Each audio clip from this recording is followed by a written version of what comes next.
Episode 2, Inflation and the First Light. Welcome to class. Today we look at what happened immediately after the universe was born, and how light itself finally filled the cosmos. In Episode 1, we left the universe expanding from an incredibly hot and dense beginning, but in the earliest fraction of a second, something extraordinary happened. The universe expanded faster than the speed of light. This brief period is called inflation. It lasted for only a tiny fraction of a second, but it shaped everything that followed.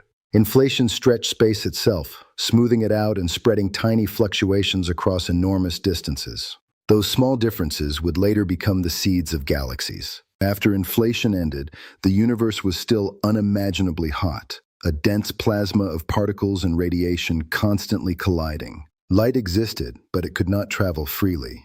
Space was like a thick fog where particles of light, called photons, were scattered in every direction. Then, about 380,000 years after the Big Bang, the universe cooled enough for electrons and protons to combine into stable atoms. For the first time, light could move freely through space.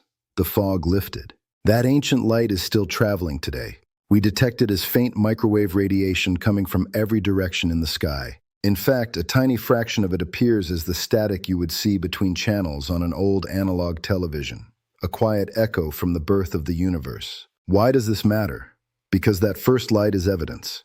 It confirms that the universe expanded from a hot, dense beginning. It allows scientists to measure its age, structure, and composition. The universe was no longer just expanding. It was beginning to form the patterns that would shape everything to come. I'll see you in the next lesson.